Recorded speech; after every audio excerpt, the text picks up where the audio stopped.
Almost there. Chapter 51, Naveen.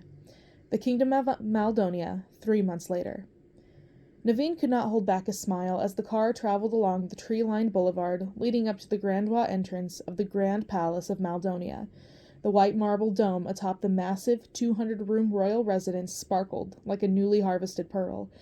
After a 3-week journey aboard the passenger ship and more than a year in America, the sight of his family's home brought more joy than he had anticipated.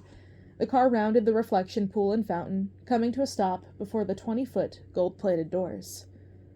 "Ah, it's good to be home," Naveen said. He looked around at the other occupants in the car, who all sat in stunned silence. "What is wrong?" he asked. "What is this place?" Lizette asked, her eyes wide with wonder as she stared out the car's window. Naveen shrugged. "It is home." "This makes Big Daddy's house look like a shoebox," Charlotte said. "I can't believe you grew up living in a place like this," Tiana said. She looked over at him. "Then again, yes, I can." Naveen threw his head back and gawked at the car's ceiling. "This looks like a place with really tasty food," Louie said. "That it is," Naveen laughed again. "Come on, let us go in. I'm sure my family's eager to see us, and if I know my mother, she has instructed the cooks to lay out a feast for the ages." They were greeted by the king and queen the moment they walked into the palace. Naveen was staggered by the rush of emotion that hit him the minute he saw their faces. Formalities were brushed aside as he wrapped his mother and father in a hug. "I've missed you," he said. His younger siblings flooded the grand entrance, embracing him like a prodigal son returning, which he guessed he was.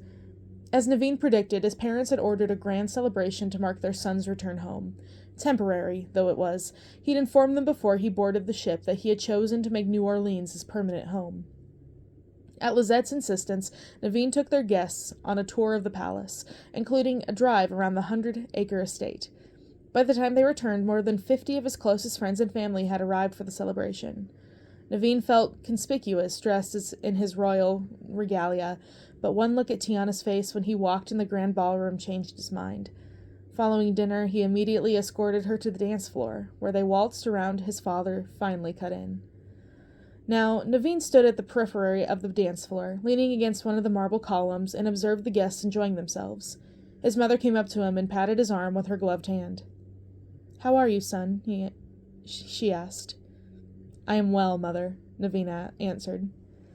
"You look well, and you look happy." She glanced over at Tiana, who studied the traditional Maldonia folk dance his younger sisters were trying to teach her. "Does she have something to do with that?" "She does," Naveen answered, unable to suppress the grin that drew across his lips. "I'm in love with her, mother. She is my everything." She arched her regal brow. "Now I understood why you turned down our invitation to return." She tipped her head to the side. "Should I expect a wedding and grandchildren soon?" "Mother!" Naveen felt himself blush. "You cannot fault me for asking." She looked over at Tiana again. "They will be lovely grandchildren." Her eyes lit up with excitement. "It will be fun to spoil them." "Please do not speak of such things with Tiana," Naveen said. "We only have been together a few months. I have not brought up the subject of marriage." "What are you two waiting for? You get on with it." He chuckled. "I will. Soon." Then he sobered. "You know, Mother, there are other reasons that I've chosen to remain in America. None more important than Tiana, of course." "Of course," she said. "But I like the person that I have become over this past year. I learned that I'm really good at selling things and helping others." He said with a laugh. "See Lizette over there? I just helped her broker a deal with her to sell her homemade medicinals in the biggest department store in New Orleans. I like my job. It feels good to know that I can make my own way in the world and do some good in it too." Naveen shook his head. "I never thought I would say this, but I want to thank you and Father for cutting me off. It turns out that is exactly what I needed." His mother cupped his cheek. "I'm proud of you, son.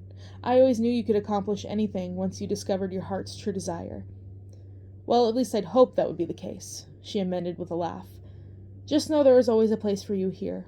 You can always come home." Naveen caught sight of a sparkling blue dress out of the corner of his eye. He looked over and saw Tiana walking toward him. "I have found my home," Naveen said. "Oh, yes." His mother patted his cheek. "My grandchildren will be lovely." She nodded and smiled at Tiana before drifting off to mingle with the other guests. Naveen took Tiana by the hand and walked her out onto the balcony that overlooked the extensive ornamental gardens below. "So are you enjoying your first night in the royal palace?" Naveen asked. "What do you think?" she returned, a hint of sass in her voice. "Well, I would hope you are, but I can also understand if it's a bit too much. My sisters can be a handful." "They are lovely, and so are your parents. And that adorable little brother of yours? I think he has a crush on Lottie." Naveen laughed. "He is a charmer, that one. I wonder where he gets it from." She winked at him, then walked over to the marble balustrade that leaned against it.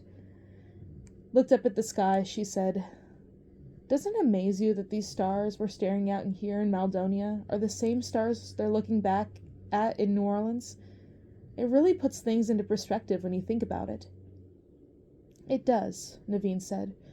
"It tells me that no matter where I am, I can be connected to home, if I just look up at the stars." "And what a lovely home it is," Tiana said. He shrugged. "It's okay." "Okay? Do you want my honest opinion?" "Of course, always." "I can't believe you would choose to live in that dusty little apartment in New Orleans when you could live here." "It is not the apartment that is keeping me in New Orleans," Naveen said. She turned to him, her smile demure, though there was a twinkle in her eye. "Is that so? What else is there that could even compare to this?" "Come on now, Tiana," Naveen said, taking her by the hands. The moon shone down on them, illuminating her beautiful face. "I don't have to tell you that I would give up all the money in the world to be with you." "Would you really?" she asked. "In a heartbeat," Naveen said. He leaned forward until his forehead met hers. Staring into her eyes, he said, "There is nothing that I would not do for you." She regarded him with a devilish grin. "I'm going to remind you of that when I make you wash dishes at the new restaurant." Naveen frowned. "Did I say there was nothing I wouldn't do?" "That's right," Tiana said, "and it's too late to take it back." Then she claimed his lips in a sweet, tender kiss. "I can't wait to see that new restaurant in action. Your palace," Naveen said when they broke apart.